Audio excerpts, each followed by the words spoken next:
Happy Mother's Day present!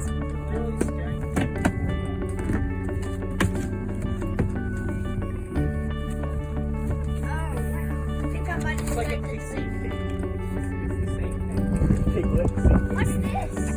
It's a cherry tree. A cherry tree?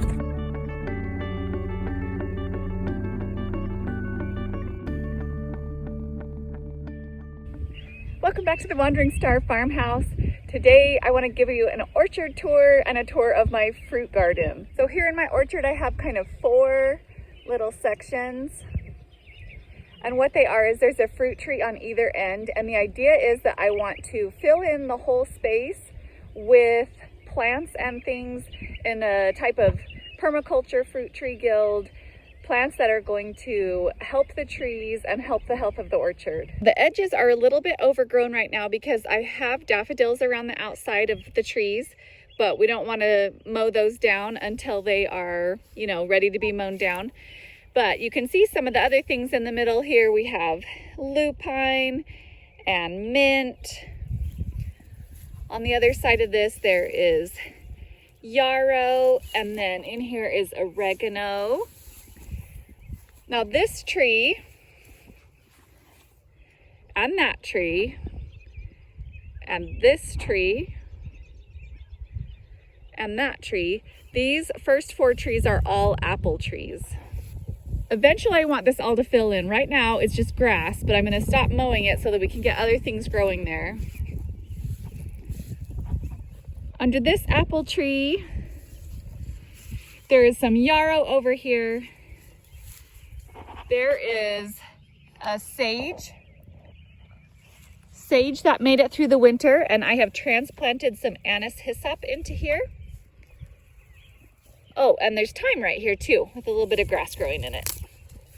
We'll go back over here to this apple tree. This apple tree bloomed this year and actually has some little tiny apples growing on it. There's one. Where's the biggest one? There's a couple over there. Here's There's one right one.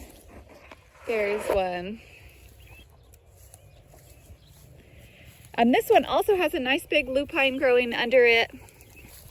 I transplanted a calendula under here, and that is an oregano. You can see another lupine, just baby growing. And then over here is some thyme that is starting to blossom.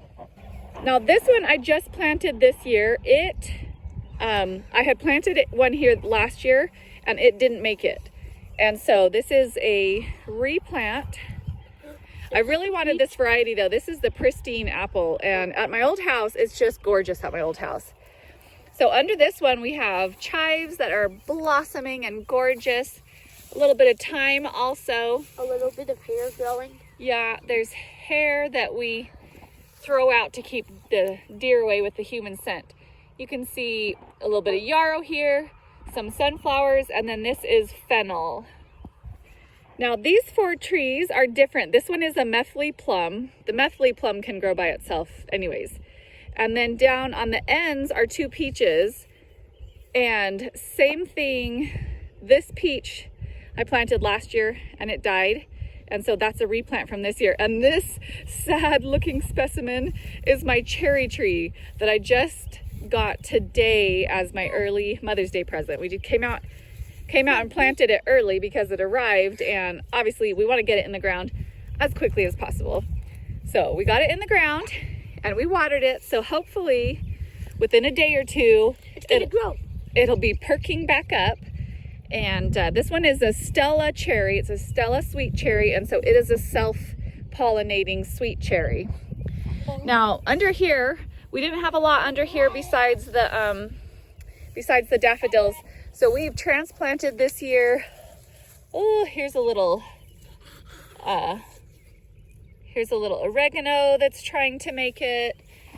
And then I had a chamomile over here, but the chamomile got stepped on while we were planting, but hopefully it'll be okay. And then over here, I planted a little anise hyssop under here too. Hi, kitty. Smokey the kitty. this peach and apple that I planted this year, I mean, they're fully leafed out and doing amazing. They never even leafed out last year. And I think it was a problem with the company and with the shipping. But I've used that company a number of times before and hadn't had a problem.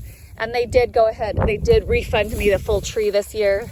So it's not a big deal. I guess it just happens sometimes. But okay, I've got some cilantro planted under here. Calendula. Here's another lupine, and then I got another anise hyssop over here as well. And those anise hyssop, so the reason there's so many is they're spreading like crazy over in my greenhouse garden. So that's what I want, is to plant it here and to have it spread like crazy and make a nice food forest here. So this is what we like to see under here. This is why we get wood chips under here, is we want the mycelium that pops up in fruits as mushrooms. We want that mycelium. It feeds the tree by attaching to the roots of the tree. Like I say, here's all our daffodils in here that bloomed earlier this year that were just gorgeous. Over here is the other peach tree. Lupine. Another transplanted oregano that is trying to make it. I did a lot of transplanting the last couple of days because we had really cool weather the last couple of days. So I was trying to transplant, get a lot of things out so they don't have as bad a shock when it is cooler. So here's my methyl plum, and it's doing great. Here's a little lupine here. Actually, another tiny one right next to it. This, I believe, is garlic. I need to get some more garlic planted around my trees this year when I pull up garlic. There is a really great chamomile growing. And then here is an oregano. So for sure, I have dreams of extending the orchard further that direction. But for right now, I'm really happy. The only other thing I think that I might get, well, I've got a fig tree by the greenhouse. The only other thing I think I'll probably get next year is a sour cherry, a bush cherry.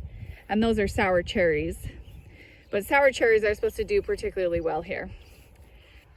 But over here is our fruit orchard, and it's kind of hard to tell, but it actually mimics the garden rows. So we've got a row here that is raspberries and then strawberries. And then, this cage got knocked over. These are my blueberry plants. And these are my currants and gooseberries, blackberry and asparagus. So the raspberries are doing great, and they are blooming and starting to put on their first berries for the year, and they're sending out more shoots for the fall.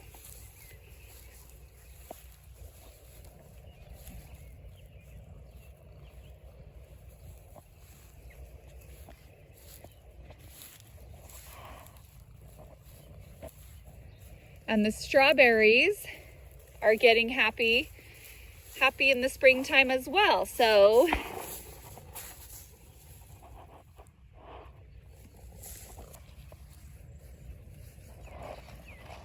they are blossoming and starting to fruit.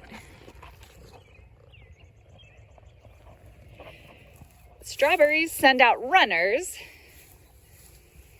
And so my plan is for the strawberries to fill out for a couple of years, and then ultimately for the raspberries to bring more raspberries down here, and then we'll take strawberry runners out to a different row and fill in this whole row with raspberries. Because strawberries have like a lifespan where after a couple years you want to kind of refresh and replant them somewhere else. Replant the babies, get the fresh generation of strawberries growing. Now under here is our rhubarb.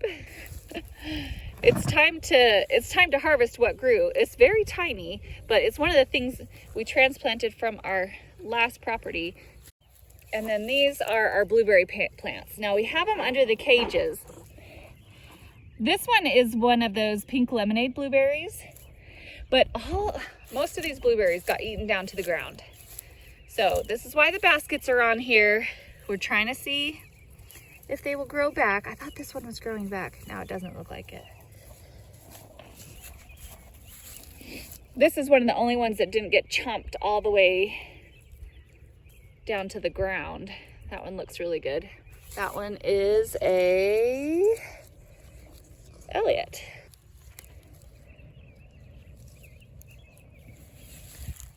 Is Blue Ray. It's got a lot of weeds around it.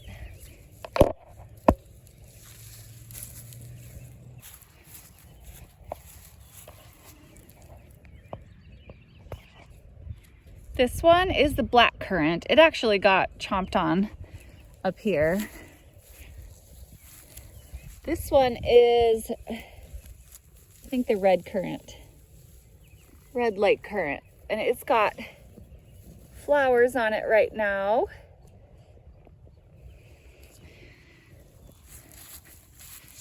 So then that makes this the white currant. And then this one is a pink gooseberry. I think it's a pink one. I think I did them in the same order. But you can see it already has its little gooseberries growing on it for the year. Just a couple. And then this one is a green gooseberry. This is my black satin thornless blackberry. Got some blossoms on it. How long's this one been here? 2 years? Yes. By next year, I think we'll be able to bury that. Another fruit that we have elsewhere on the farm is grapes, and these are table grapes. Concord, which are purple, Reliance, which are kind of a pink red, and Himrod, which are a white table grape, and all of them are seedless and delicious. Now the last tree that I actually have right here is an American persimmon tree. So this is another native fruit that's native to Indiana, and I'm excited to have this tree. It's just kind of in an area by itself because these actually grow really, really big. And if you're interested in learning some more about the plants that I have planted in the fruit tree guilds under my orchard trees, then click on the video right here to learn about those. This last week I was actually able to get a bunch of strawberries and blackberries, and that was kind of exciting for me because I was thinking, like, strawberries and blackberries are both things that I'm growing on my homestead, and so these aren't the ones that I harvested for my homestead this year. At some point in the future I can be harvesting this much, and it's going to be awesome. But I took these strawberries and blackberries and I made a bunch of jam.